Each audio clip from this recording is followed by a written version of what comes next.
Hello class, today we're going to talk about section 3.3, which looks at rate of change and slope. By the end of today's lesson, you will be able to identify if a rate of change is constant, calculate slope, and find missing values from ordered pairs using the slope formula. Little vocab to start off with. The rate of change is a ratio describing the average amount of change from one quantity to another. So what this is saying is ratio means fraction. So we're looking at our dependent change compared to our independent change. If you remember what we talked about in chapter 1 when we talked about independent and dependent, when we're talking about graphing, our independent change is our x values and our dependent change is our y values. Which brings us down to slope. So that is one that we specifically use on a graph. The algebraic symbol for slope is m. That's why it says down here at the bottom, m is equal to. Not really sure why they picked m, but we're just going to roll with it. So, a couple different ways to help you remember slope is rise over run.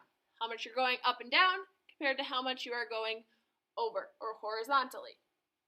You could also think of it as change in y versus change in x.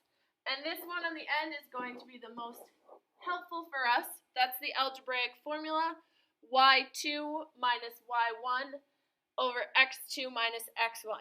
Now those 1's and 2's are the little subscripts. We haven't seen those before. What that is saying is that when you have two xy pairs, we need a way to distinguish which one's the first point and which one's the second point. So what they do is they just add those little numbers as symbols to tell you that the x comes from the first point or the x comes from the second point. The y comes from the first point or the y comes from the second point. It doesn't actually have anything to do with numbers other than indicating which one comes first and which one comes second. There are 4 different kinds of slopes. These are the visual representations of them. First, you'll see the positive slope that's increasing up from left to right. Negative slope is decreasing from left to right. The horizontal line has a slope of 0. And the undefined slope is for a vertical line. So we'll get into what those look like algebraically in a minute, but this is what it'll look like if you put it on a graph. First thing we're going to talk about is that rate of change. So, the first type of problems we'll look at is asking you, are these rates of change constant? Easiest way to do that is to look at the dependent change versus the independent change. So we're seeing how much we are going up by from the dependent values first. So our results. So the first one we're going up by 15. Second one we went up by 22.50, and the last one we went up by 15. Checking on our independent changes, we went up by 2, up by 3, and up by 2 again. So now what we need to do to see if it's constant is to see if each of these ratios is the same. So our first ratio was a change of 15 to a change of 2. Which gives you a value of 7.5 when you divide that out. The second one was changed of 22.50 over 3, which again is 7.5. And the last one was a change of 15 over 2 again, which we already have said is 7.5. So since all 3 of these ratios turn out to be the same, we have what we have a constant rate of change, or for those of you at home that like abbreviations, CROC, constant rate of change. Go ahead and decide if this one is a constant rate of change. Looking at our values, we're changing by a constant rate on the independent ones, always going up by 2, but on our dependent values, we're changing by either 2 or 4. So those ratios do not work out to be the same, so this is not CROC. If you have questions about that, please let me know when you get to class. Next task we have is to find slope. If you remember back from that vocab slide, our slope equation was m is equal to y2 minus y1 over x2 minus x1. Given our points, I find the first thing helpful to do is to label out what you have. So that -3 is your first x, 0 is your first y, 2 is your second x, and 3 is your second y. So plugging that into our formula, we're going to say 3 minus 0 over 2 minus -3. Notice that first x value is negative, so we still have the minus from the equation and the negative from the 3. Minus a negative turns into a positive. So for our final answer, we end up with a slope of 3 minus 0 is 3, and 2 plus 3 is 5. So we have a slope of 3/5. So what that would mean on the graph is you would go up 3 and to the right 5.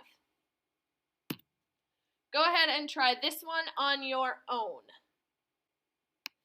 You should have gotten a final answer of -1/2. It doesn't matter if the negative is on the top or the bottom or in the middle like I have it. Wherever you put it, that's fine as long as there is only one negative. You also should be reducing from the 5/10 to 1/2. You should always reduce your slope as much as possible. Two other things that we need to talk about with slope. So this first one, we've got x1, y1, x2, and y2. When we are plugging those into the formula, I get -1 minus a -1 over 2 minus -3. Those minus negatives turns into pluses, and I end up with 0 over 5. Reducing that. If I have 0 things and I'm splitting them among 5 people, we end up with 0. So this would be the slope of 0, or that horizontal case from the pictures of the graphs that I showed you. The other one that we have over here, again, x1, y1, x2, y2. When I plug that in, I end up with an answer of 2 minus -4 over 5 minus 5. Minus negative turns into a positive, and I end up with 6 over 0. When you would plug that into your calculator and do 6 divided by 0, you're going to get what we call a divide by 0 error. That is because, as you learned when you were learning about multiplication and division, you can't divide by 0. So this is what we call an undefined slope.